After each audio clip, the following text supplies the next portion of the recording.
Salut, c'est Sam. Vous le savez, chaque semaine je vous raconte la petite histoire des grands standards rock et metal. Aujourd'hui, après les avoir reçus ici en exclu pour l'interview sur Another World, retour donc de Gojira avec l'histoire d'un des hymnes du métal français, Stranded.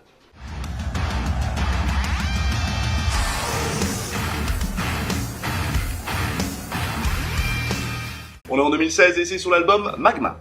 Gojira, c'est qui? L'un des principaux exportateurs du métal français dans le monde. Et un nom tiré de la traduction originale de Godzilla. Ou comment, dès sa création, les Landais portent déjà en eux une réflexion autour de l'impact de l'homme sur la nature. Et oui, la créature est née de radiation, de quoi surtout alimenter depuis 27 ans leurs textes, mais aussi de suggérer la force écrasante de leur son. Après 3 nominations aux Grammy, des premières parties pour Machine Head, Land of God, voire Metallica, le magazine Louder qui classe 7 chansons comme la 12e meilleure du 21e siècle dans le registre métal, on peut effectivement considérer que leur invasion fut écrasante.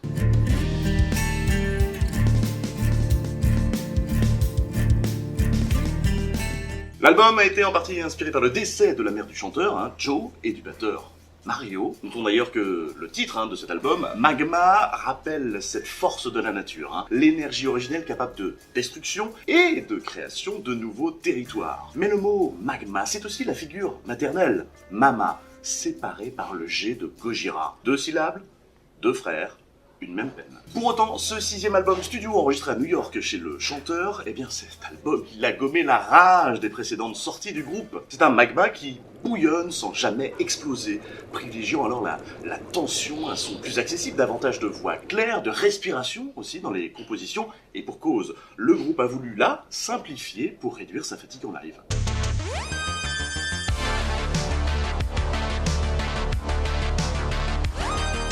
Le style emprunte quelques éléments au grunge, notamment la voix, et au sludge metal côté structure. Sludge metal, une musique lente, sombre, pessimiste, des rythmes lourds et des grosses distos. Pensez par exemple à certains titres de Black Sabbath, au Melvin, Cult of Luna, etc. On est en tout cas sur de l'efficace, la petite montée de bourdon sur 3 secondes en entrée, le riff identifiable qui tape des graves aux aigus, la cymbale qui vient de claquer le cul avant d'investir les autres fûts, et puis une dernière accélération de tom avant l'apparition du chant. La progression est donc marquée par tous les éléments. À part la rythmique martiale, qui comporte quelques variations, l'exercice est plus basé sur la puissance que la technique du pur Godzilla.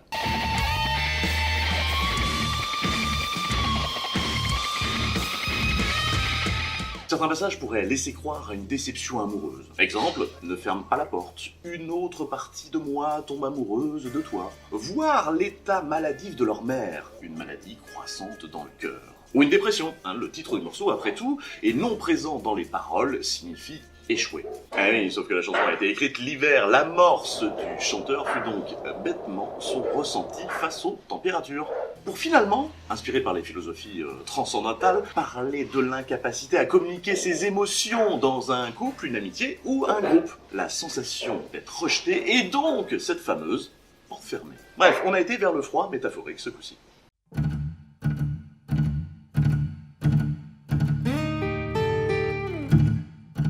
La vidéo est réalisée en Super 8 par Vincent Caldoni. Et qui connaissait Joe depuis une dizaine d'années. À l'origine, ce devait être surtout un clip sur les Amérindiens. Idée déconseillée par le réalisateur de Portland, prenant peur des probables réactions outre-Atlantique. L'histoire a donc évolué vers du figuratif un peu plus mystérieux. Le personnage féminin ici n'a en tout cas rien à voir avec la maladie de la mère des 2 frères.